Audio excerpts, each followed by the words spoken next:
has a reflection of his perspective. And I will just read for you one paragraph. Mark Angel and Sheyechir and David Raphael, who unfortunately passed away in the last month or two, both wrote introductions or comments about my father's book. And they'll say, I'll just read one or two sentences from there. It says, everyone who had the privilege of knowing him will remember him with positive and happy memories. Will remember his beautiful voice, his singing in the synagogue, his phenomenal sense of humor. Every family celebration was made happier by his presence. Will remember attending Selichot, where he would look at the Hebrew text and sing the translation in Ladino. He can fairly be described as a folk hero of the Sephardic community of Seattle. His knowledge of Judaism was extensive. He had deep connection with the traditions of Sephardim in Turkey. He loved books, he loved ideas, he loved the culture of which he was a part. But he was living it inside. He was not an academician studying it from the outside. He was one of the best and one of the last genuine examples of a folk scholar raised in the Judeo-Spanish tradition of the Turkish Jews. That was a brief quote from Mark Angel's introduction. And there was one other thing I wanted to mention about that, but I'm moving right along. We have, that's what it is. In our introduction, in our dedication to my father, one of the things that we did in order to, again, to try and retain the flavor of his writings, we chose 3 phrases which he was known for and which he used in a lot of times in other ways. One was, it cannot be helped. And he said this, the sense of bittersweet accomplishment. That's what we wrote. But there's other priorities, etc. And we hope our efforts might have brought comfort to his neshama, since working with his writings has somehow kept us closer to him, so that in our consciousness, he is very much still alive. So the fact that it took us so long, we use the phrase that he used, it cannot be helped. Another one of his phrases that was very common for him was, take a chance. If you've never tried something before, if he wanted to advise you to do it, but he was not going to tell you what to do it, he would just say, take a chance and try it. And then the second part of that was, try it, you'll like it. And then finally, at almost any opportunity that presented itself, no matter what you were talking about, especially maybe if you were talking about something that he thought maybe was not going to be a productive course of conversation, he would say, if that's the case, l'chaim, and change the subject and turn it into something that was more pleasant and enjoyable. Okay, and so the table of contents is something that was not reflect what he wrote. He wrote straight 10 years or so, and he wrote whatever subject it was interest to him at the time, or was topical or something, a question someone had asked him or whatever. But when my brother-in-law and I got to putting the book together, we thought it might be improved in terms of reading it and getting a context, is to split it into these 9 chapters. And one of them, the first one, is Sephardic communities far and wide, and that concentrates mostly on what he had and was familiar with in Tekirdag and Rhodes and Marmara and people coming from, and then also going back in history and farther into other parts of the Ottoman Empire.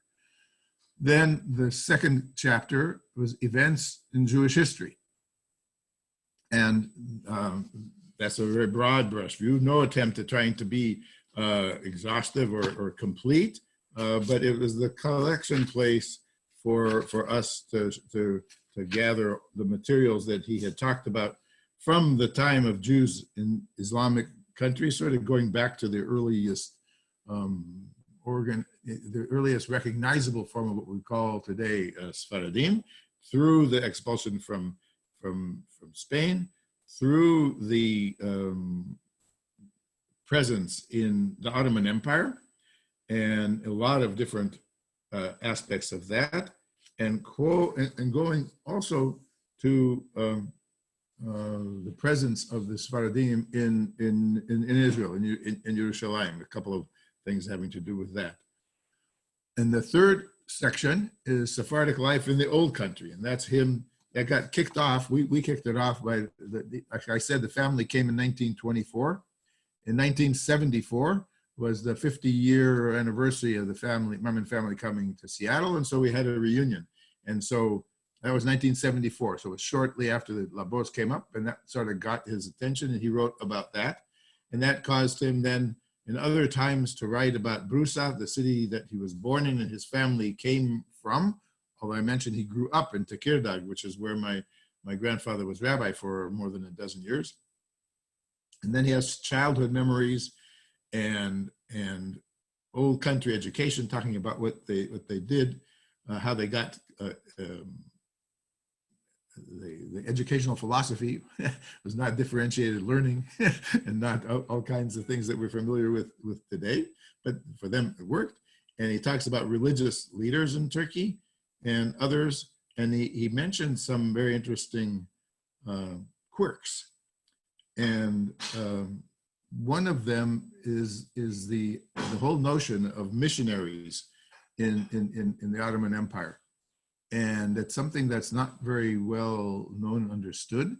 In the 19th century, the missionaries coming from the United States, United Kingdom, from France and Germany, maybe even Austria, I don't remember all, they used to have an annual plan to go out and missionize for Christianity.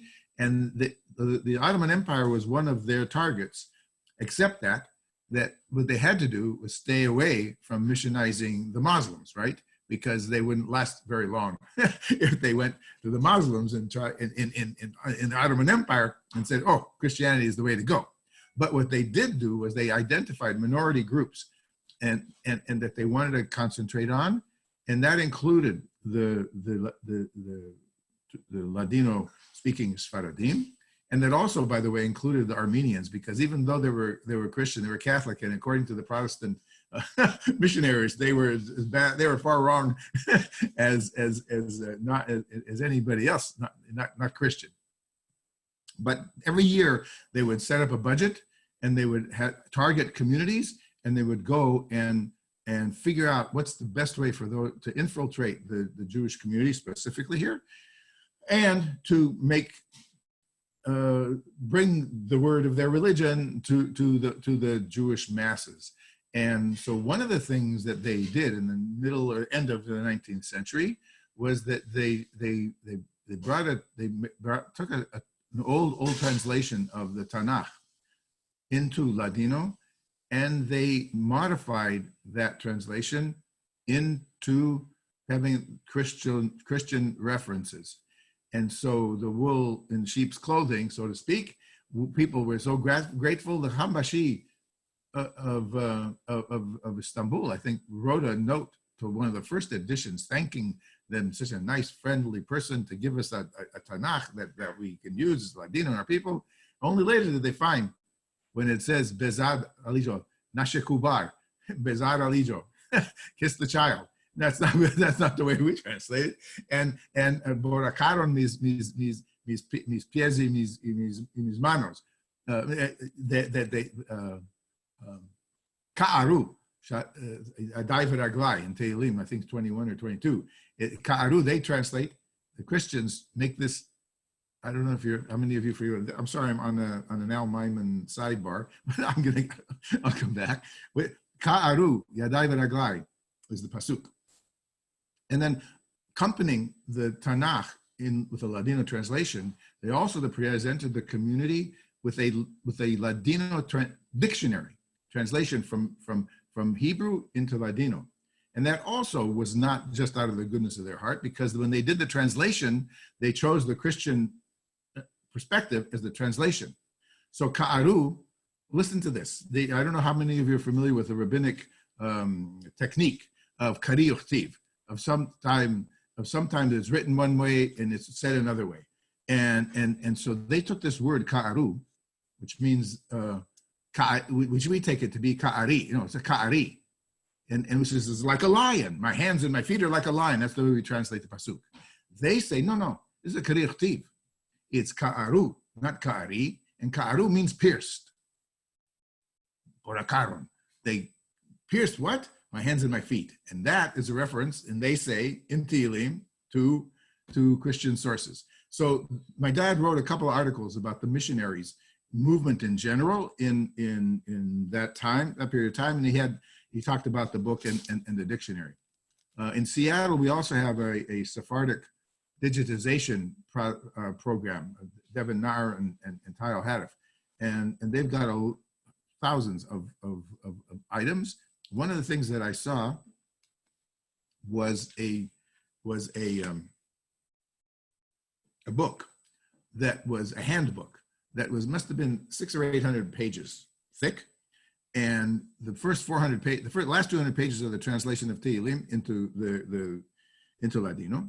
The other one was taking a manual that existed for someplace in Ireland or somewhere in England. If someone wanted to start a church with the pastor and with the lay leaders and the calendar of all the holy days from a Christian point of view, it was translated into Ladino.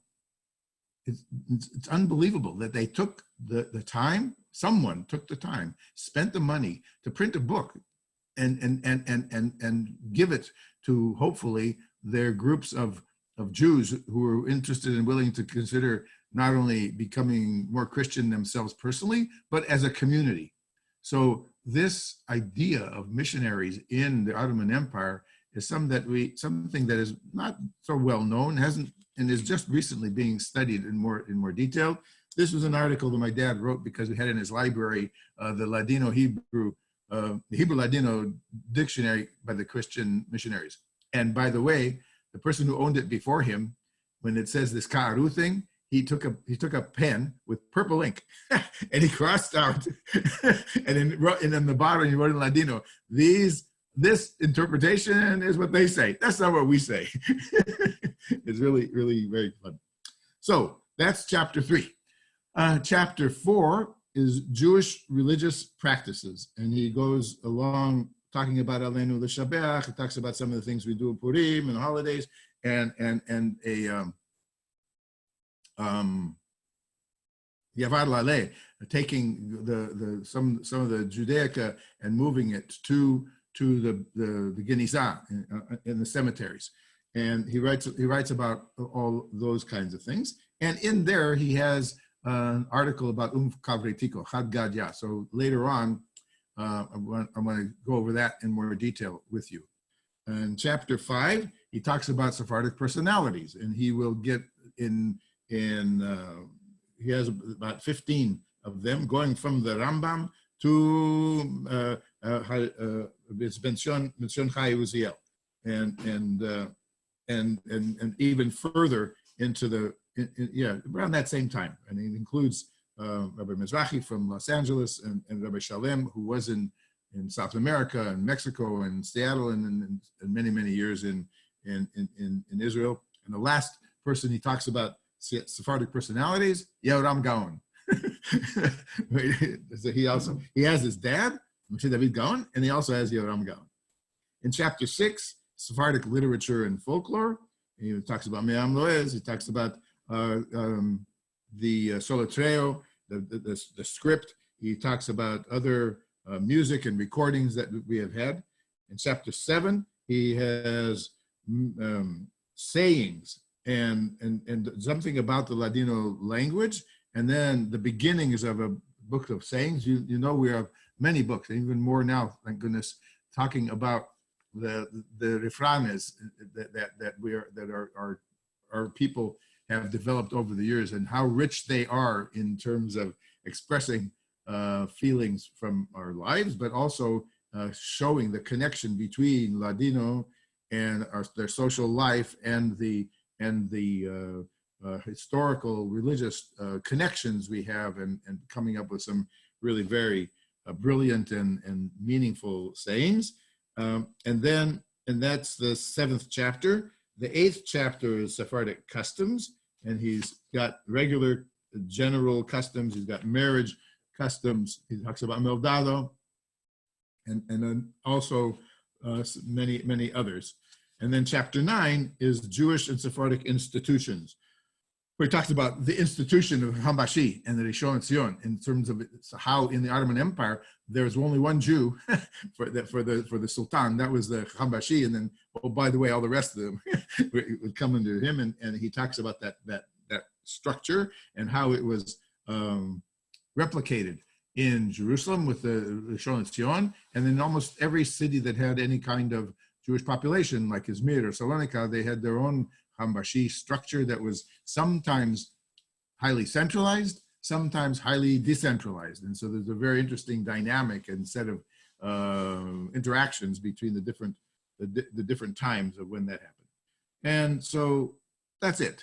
And at this time, I would just like to take a break and see if anybody has any questions or comments about what I've talked about my father, a little bit about the book and the table of contents. Okay. So to let everybody know, you can feel free also to unmute yourself if you have a question, or also type into the chat as well. We're happy to take questions both ways. Thank you. Yeah, thanks, Ethan. And I want to thank Ethan for being my guide and my hands and knowledgeable person about Zoom. I'm going to be, my goal is to learn that a little bit more than I do. But until now, thank goodness we have Ethan navigating the session. So it's progressing. It's un placer. Yeah. And so the next, I don't know what time it is. Okay. All right. So I just picked from Iderne. So this is a note about Rose Ann Goldberg saying her family is from Iderne, and in Iderne is Adrianople, as I'm sure you all know. And in my father's book, I'm not sure, I don't remember him talking about it, except that our Chazan here for many years, 30, 40 years, Shemuel Ben Roya, his family was from Adat.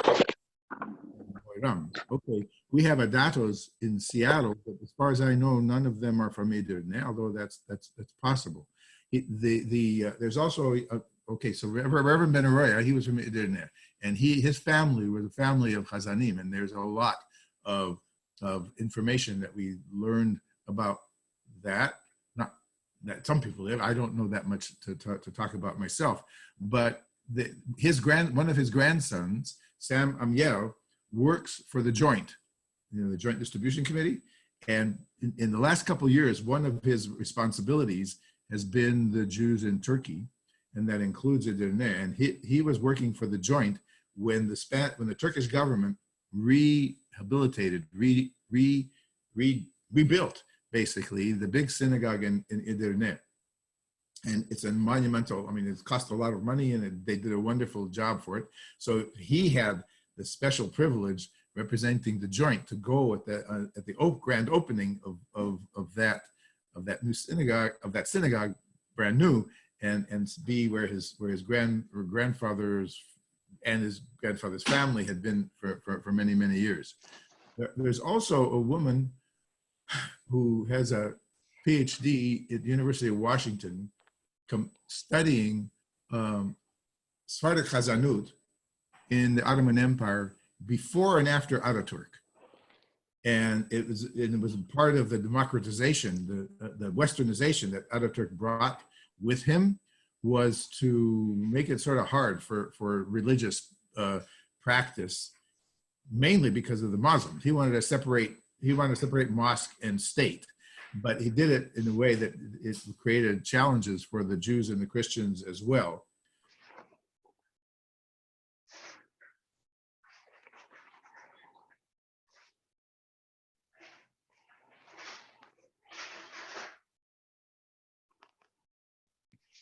Hal, are you there?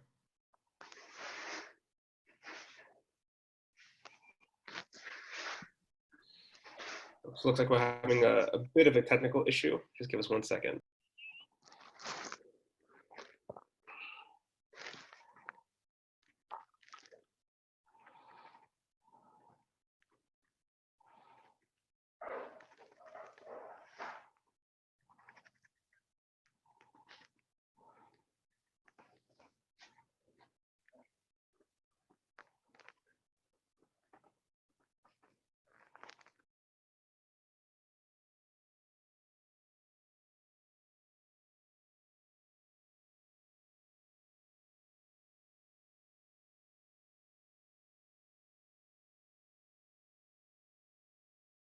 Just a moment.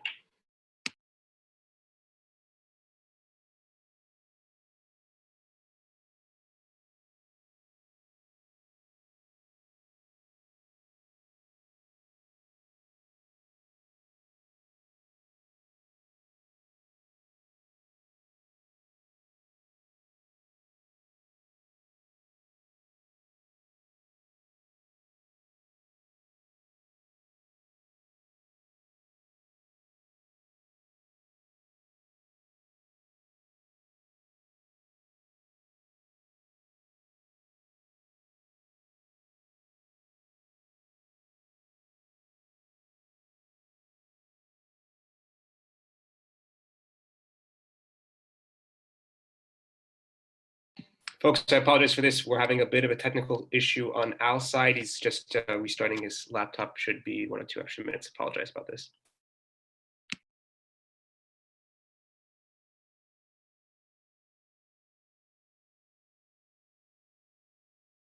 Okay. Can you see me now?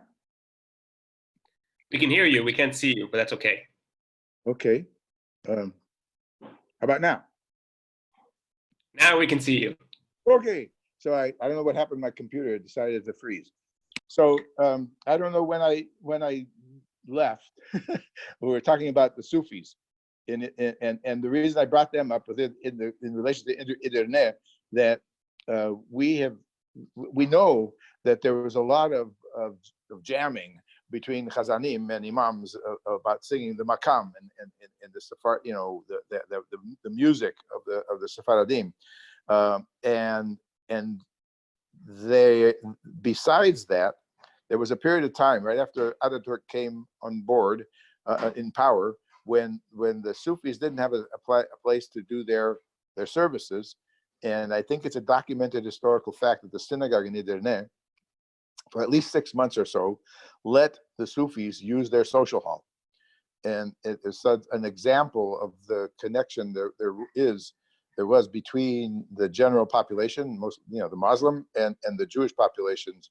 It wasn't always a bed of roses. It also wasn't always great, but that example is, I think, is a very interesting one. Another example is, have you ever seen Rimonim for Sefer Torah? You can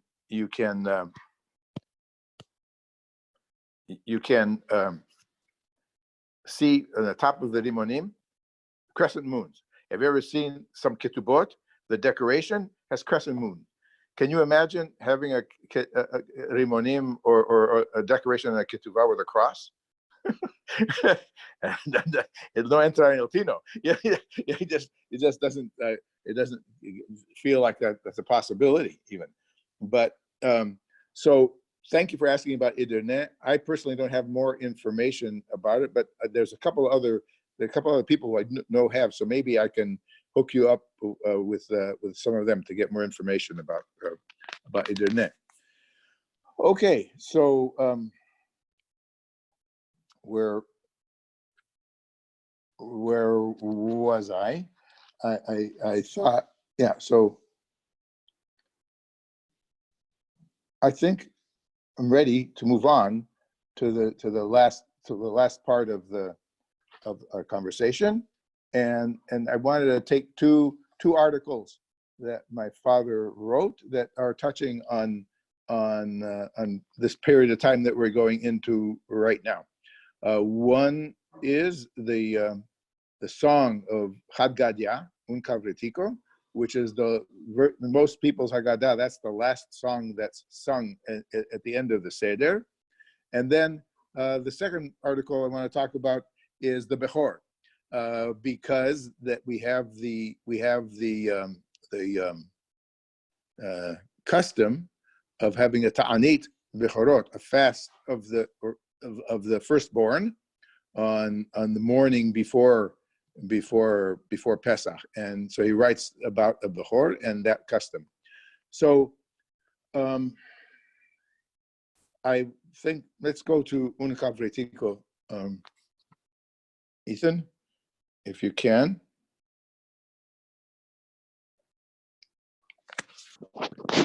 All right, so this is a copy of an article from April 1977, and he talks about in general what the Seder is, and he's writing it outside of the land of Israel. And so he says the first 2 nights of Pesach, we have the end of the Haggadah.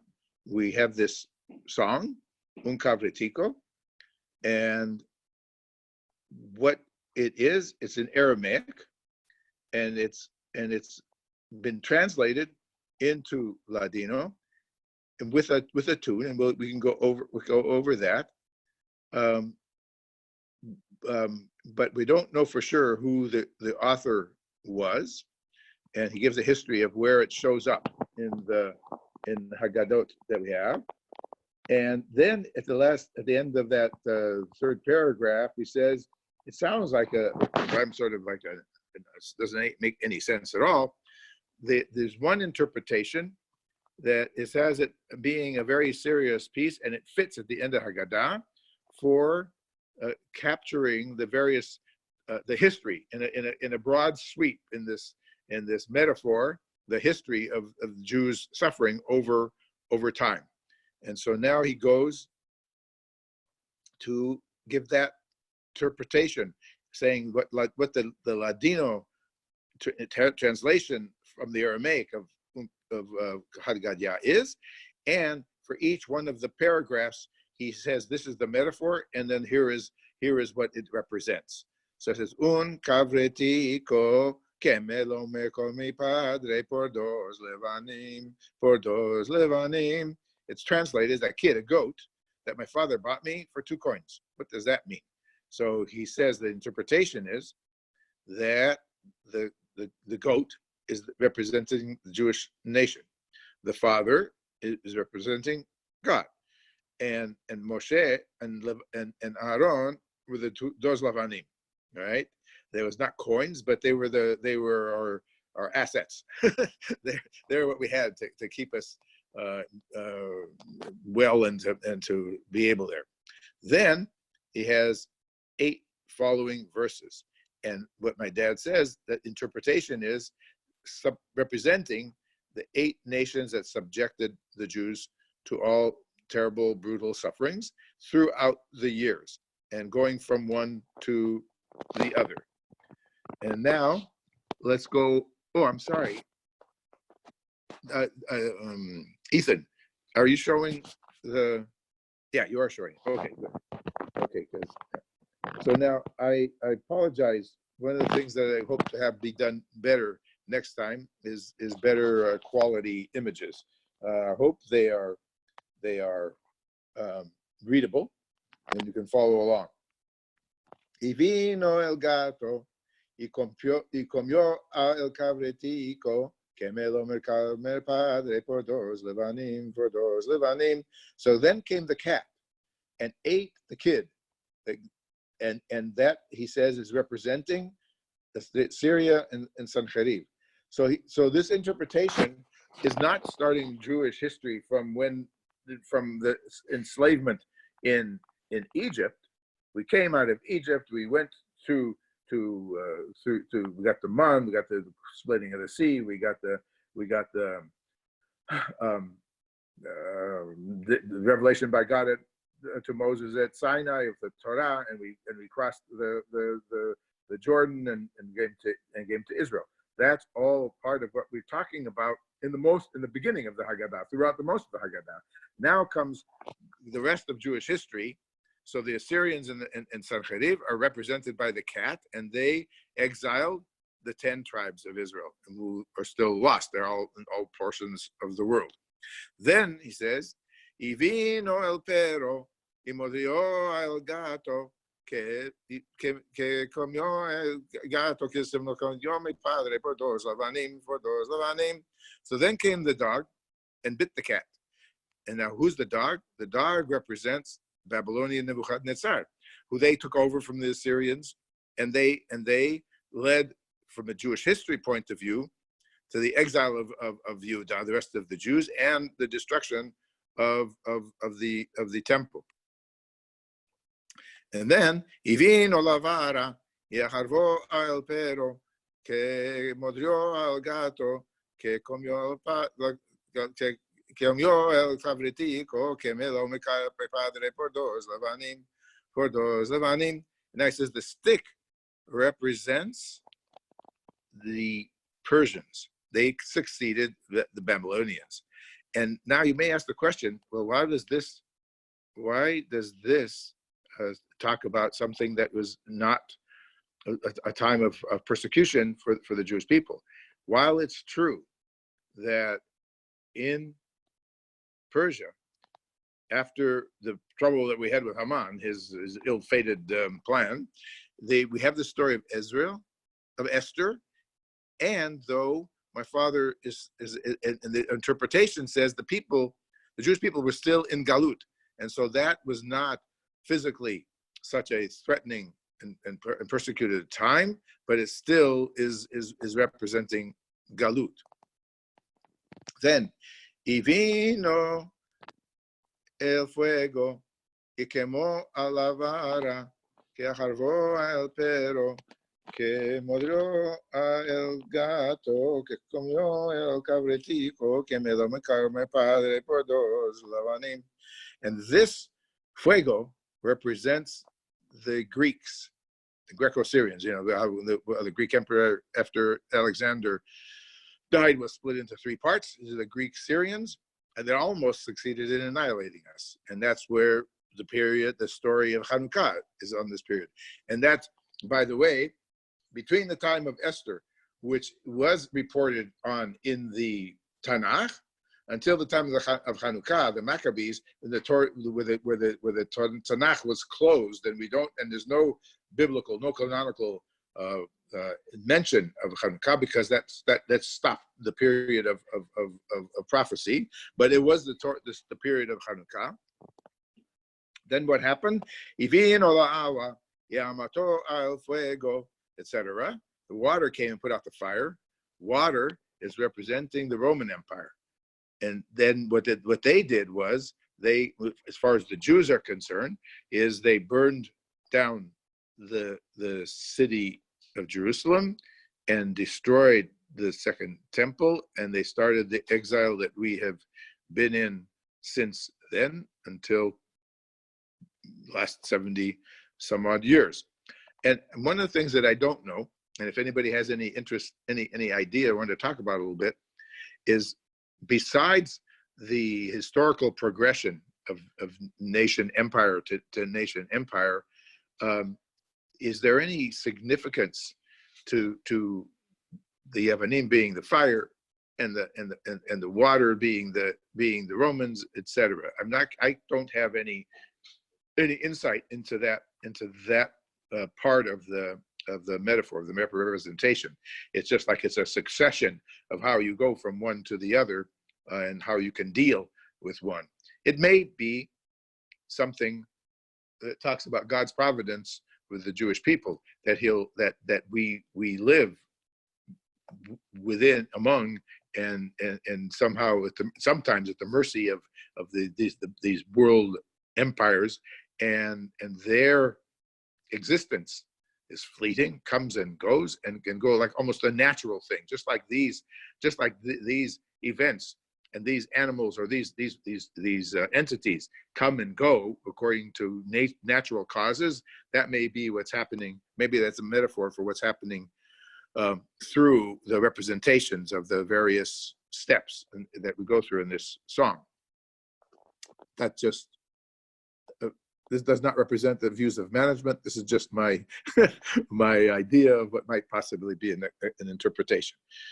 Y vino el buey, y bebió agua, y mató el fuego, etc. Then came the ox and drank the water. Ah, excellent note.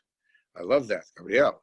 He said the agua is one of the things that we see that is persisting in all the places where the Romans were the aqueducts. They provided the running water. I love that.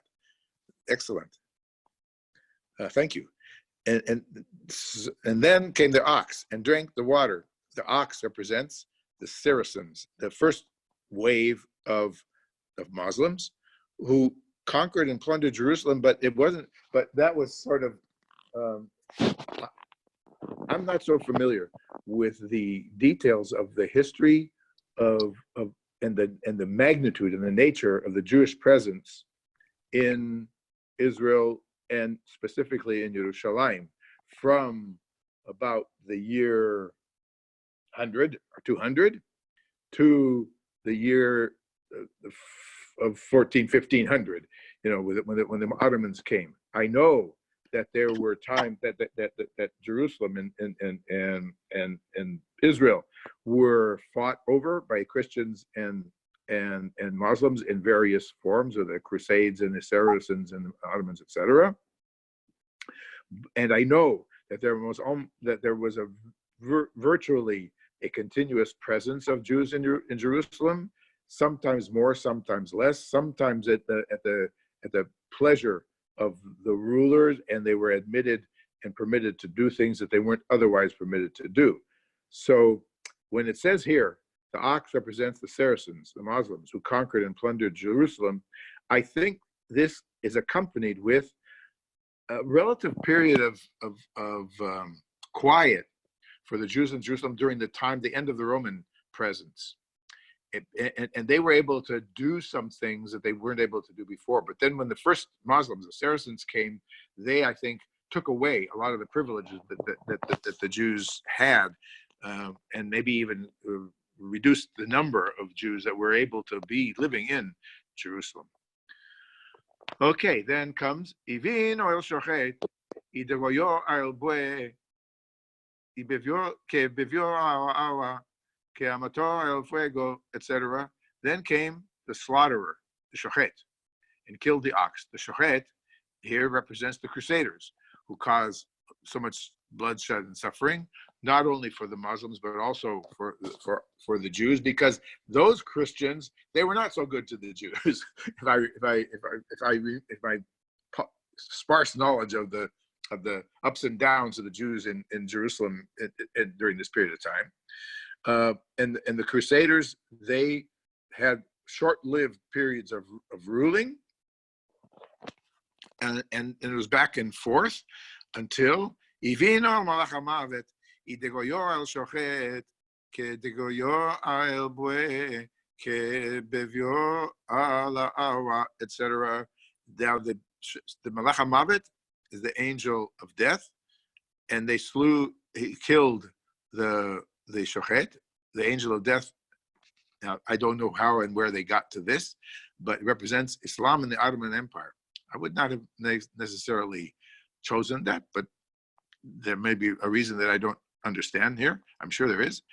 But at the beginning so this is something my father adds, and I guess I was just not aware of this. When the Ottomans came, at the beginning, they told you either convert to Islam or you die by the sword. Now, the Ottoman Empire I'm familiar with and remember was something that was a little bit more tolerant than that hard, fast rule. But that's what my dad is saying is why they were considered Malach HaMavet, as far as the Jews were concerned. And there are still Jews being persecuted in some Muslim countries today. And finally, Ivino al Santo Benichoel, y degoyo al Malach HaMavet, que degoyo al Shochet, que degoyo al bue, que bevió a la agua, que mató al fuego, que quemó a la vara, que ajarvó al perro, que modrió al gato, que comió al cabritico que me lo me con mi padre por dos lavanim. And now the final stage is Hashem coming and killing the angel of death, and finally bringing us, with our belief, in coming to have this a place again where we have Bi'al Mashiach and we have Yerushalayim HaBenuyah, and that we're able, through God's mercy and justice, to come back to our land and live in peace and tranquility. And then one other thing that this song has is the nature of it is exactly like Echad Me'odea, and both of them, and they together, I think, are not unrelated to the Dayenu. That the theme of the Pesach Seder, one of the manifestations of how we experience the freedom and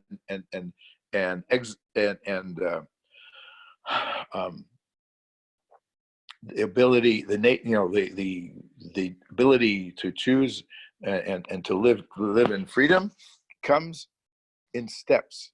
It has some ups and some downs, but basically it comes in steps, and those steps, I think, may also be for us important to recognize that we are living in the flow of history, and we are experiencing what are real and serious opportunities and challenges to ourselves, and we have to deal with them, but we don't deal with them outside of our history.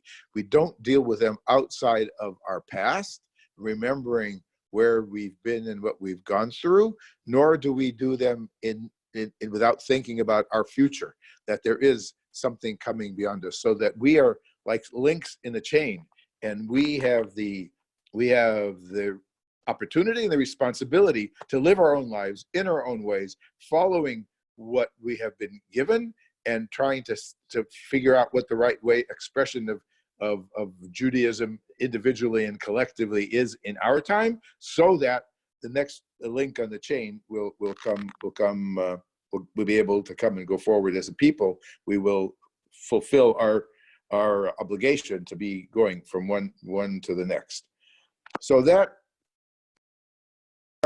the Un Kavritico, and it's the last and the end of the Haggadah. If anybody else, I love the comments that have been made. I really thank you, that they're really very, very enlightening. And I would love, if anybody has anything more to add at this time. I think we have, another 5 minutes or so. And I would be glad to go either to talk more about this, or if you would like, I would be glad to go to talking about the Bechor. This is fantastic. I never knew that there was such a deeper message to the or hidden history in Haggadah. I always took it for granted as a end of the night song. So this is nice. One of the ways to keep the kids awake, maybe till the end. Yes. And what I wish he would have done, and I haven't researched it myself, is to say, who's the source of this? So I know that was the other thing. My dad, he had such a vast knowledge, and he would many times he would say, "Oh, I read this one time, and here it is." But other times, he says, "How do you know that?" "Well, I read it somewhere." And so it's not that he's trying to hide who the source is, but he just had such a vast knowledge, and he put the dots together in a very clever and interesting way. Okay, anybody else? All right, so Ethan, if you don't mind, let's move on to the Bechor.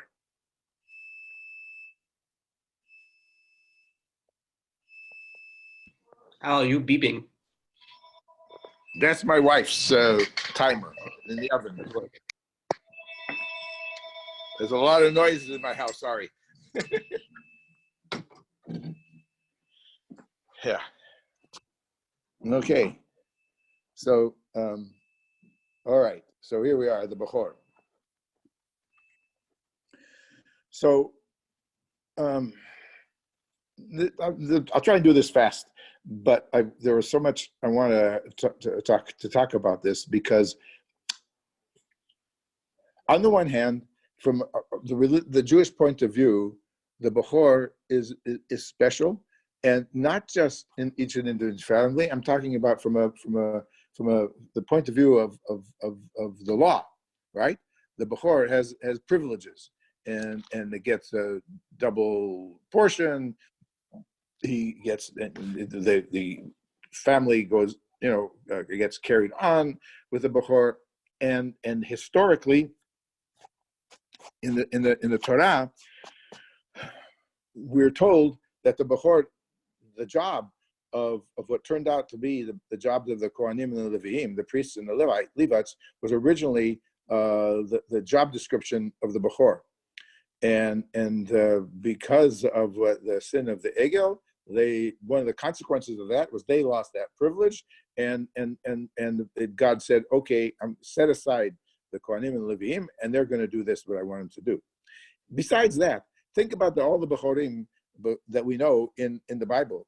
How many they don't come out so good, right? Reuven, and he tried, but he didn't quite make it, right? And like him, and Hevel, Cain, right? I mean, there was the Bechor didn't quite ever make it, but their status was unambiguously meant to be special, and especially in the story of the leaving Egypt and going to Sinai, even because God chose that the 10th plague of the Egyptians, the Makeber Patish, was going to be the Bechor was going to be killed, the firstborn. God said that was another special action that I took that has a relationship of the firstborn to me that is immutable, not break, that you can't stop, except that you lost the privileges. But because we lost the privilege, because the Bechor lost the privilege, doesn't mean that they lost the status.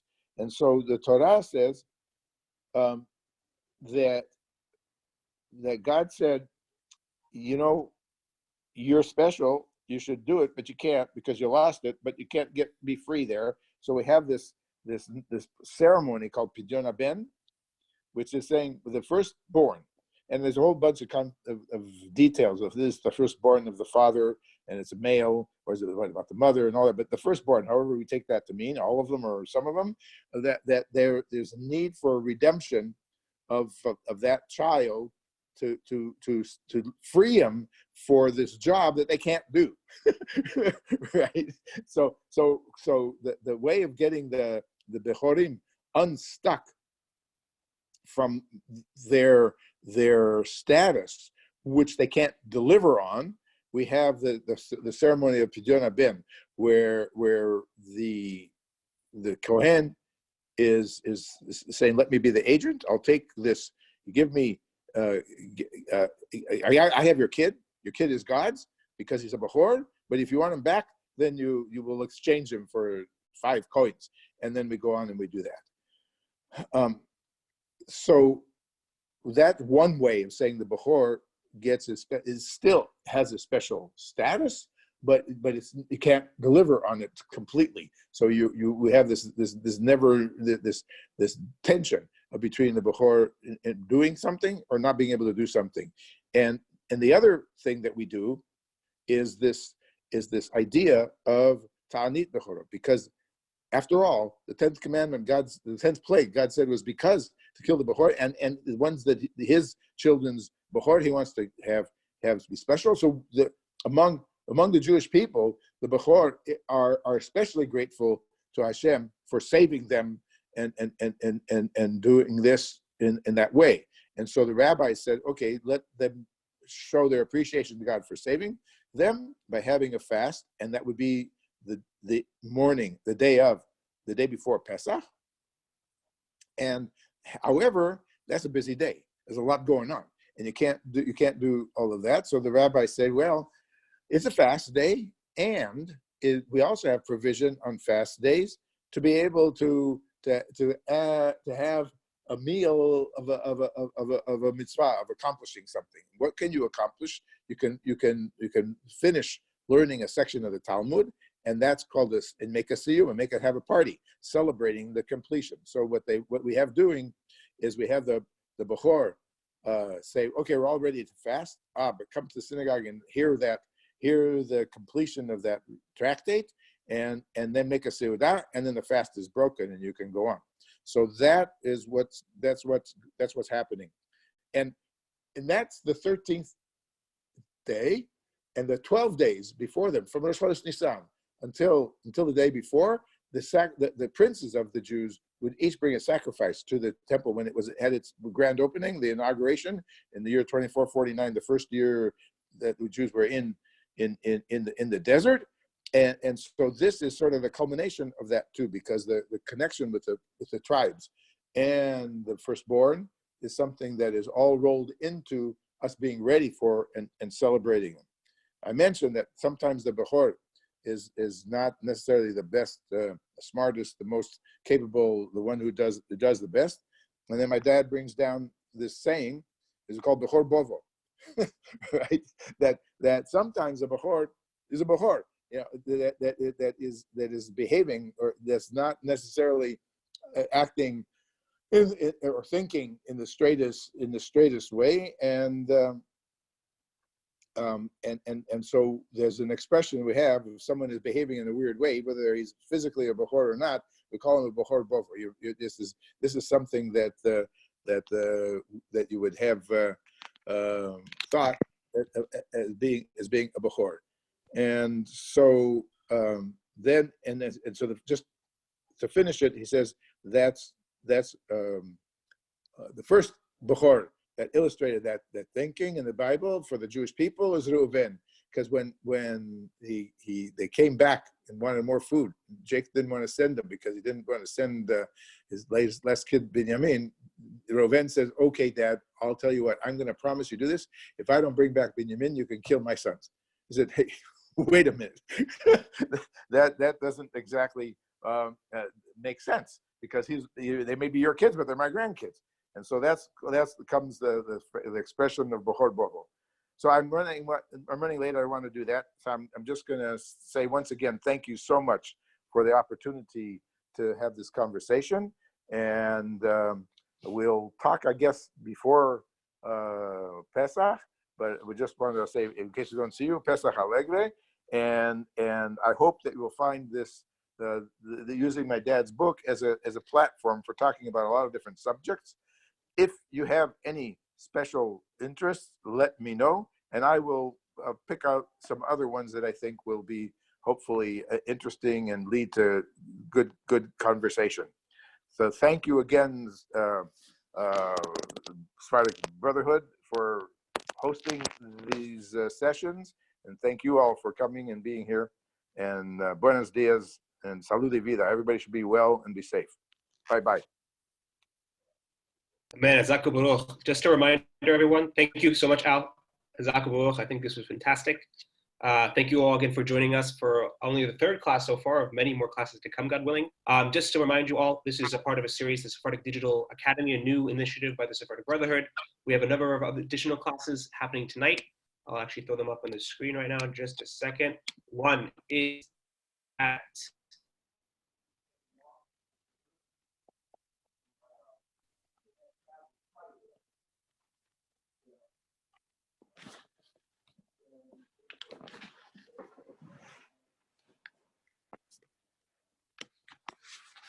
stories, Ladino meetings, and a lot more. It's a wonderful interactive activity, also great for kids as well and young families. So we encourage you to join. Information is also on the Facebook page. Second class. I highly recommend this one. And the second one that's up tonight as well is with Rabbi Daniel Hadar tonight, Passover prep, how to clean for Pesach. Sephardic customs for cleaning and kosher for Pesach, especially now when we're all kind of dealing with a lot of new things for this Pesach. In case you need a refresher on kosher in your kitchen, specifically for Sephardic customs and traditions, we'll have a live stream tonight at 7:45 p.m. with Rabbi Daniel Hadar based at the Temple Moses in Miami. Also online and available information there. So we encourage you to check it out. And thank you all again for joining us. And we hope you are well and stay well. Thank you. Thank you. Bye-bye.